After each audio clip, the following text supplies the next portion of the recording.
happened during the shoot. Right. And then what happens after that is entirely their decision, right? Baba, nung na-in-love ka sa akin, charat!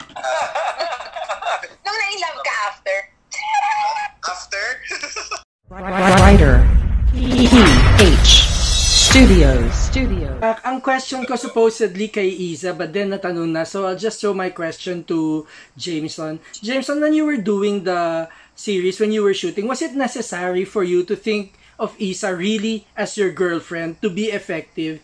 And in that light, naisip mo ba ano yung mga qualities ni Iza that makes her girlfriend material? Yes, I think I had to. She's really listening talaga. Well, kasi syempre sa scene, I can't look at her as like how I look at her normally, I say, or like how I used to look at her sa mga scenes namin dati sa teleserye. I have to look at her as my lover, so I can actually bring out the emotion. So, yeah, that worked naman, and yeah, I can. She has the qualities naman. She has the look. She has the personality, she has the confidence, the sexiness, and that already occupies everything. So yeah, what can I say? I was gonna say something, pero yeah, I didn't have any hard time with her naman, and I managed to pull it off. Hopefully, sa eyes niya, she told me one time na she could feel it naman, that she could feel the love or the linger when I look at her, I guess. So and sa beach. Yeah. Sa beach. Actually, magical yung day na yun. Diba, Direk Hedgie? Yeah. Maganda yung araw na yun. Siguro dahil sinave kita sa dagat. Sa dagat. Yeah. So, yeah, everything worked well naman, and hopefully people will see it, see the love between us and between both characters when they watch it. Sundot question ko lang kay Iza. Iza, knowing that sometimes yung actors kailangan, they have to have that mindset to be effective, was there a point, especially nung nagsisimula ka sa career mo, na that felt awkward? Or did you just regard it from the start na, oh, it's just technique? Actually, it's a very tricky thing.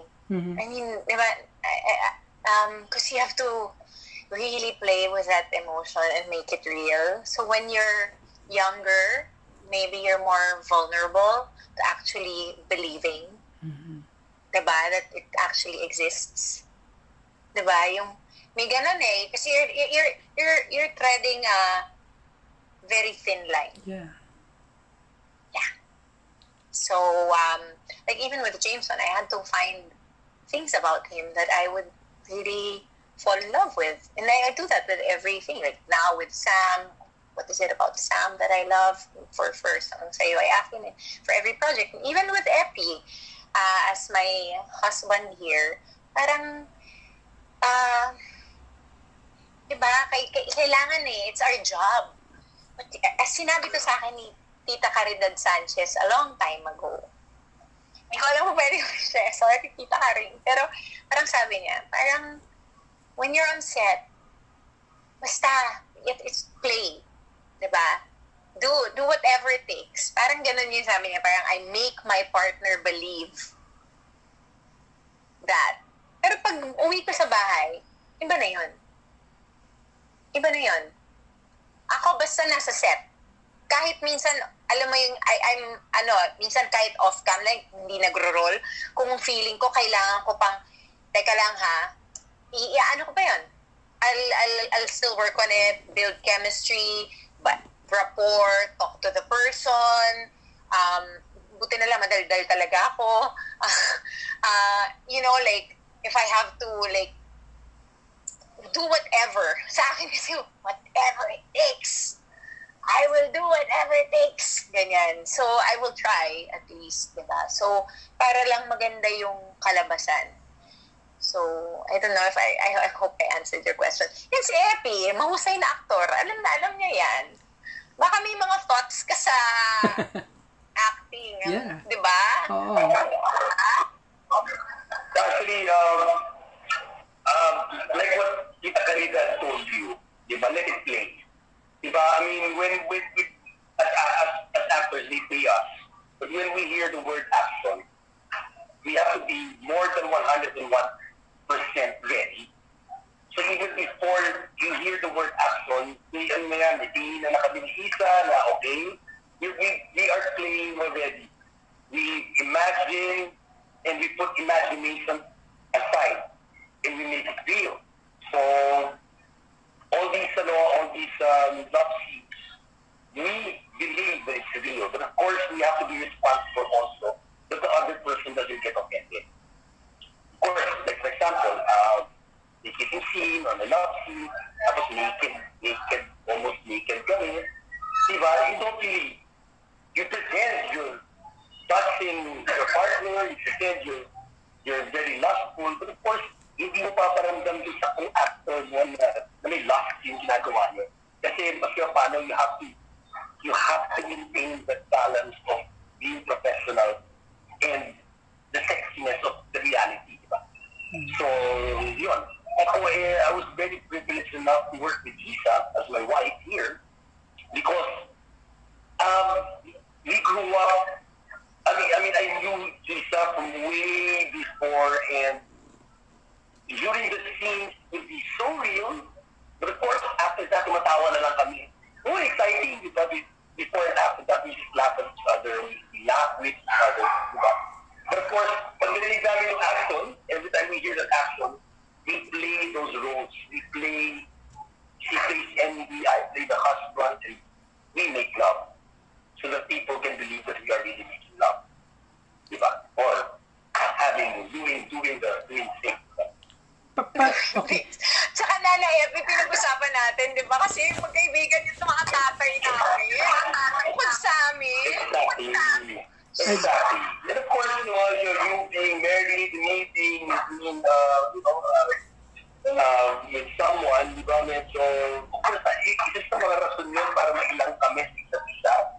But, it's been a privilege and an honor to work with someone who is very professional in that sense. No? And Iza,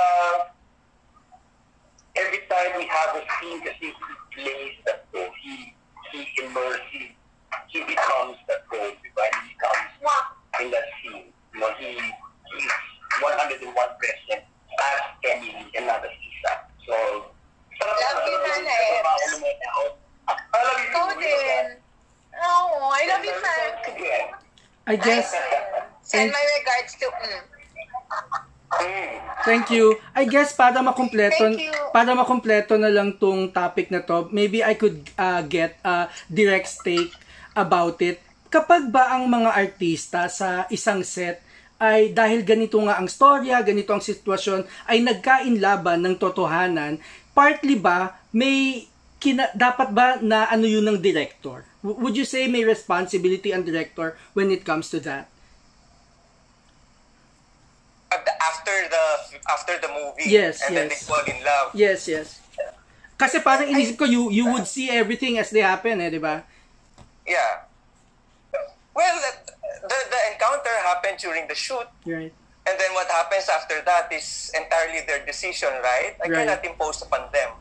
Okay. Especially when, it's a matter of the heart. So I don't impose on anyone. That's just my take on it. I do not take responsibility for it.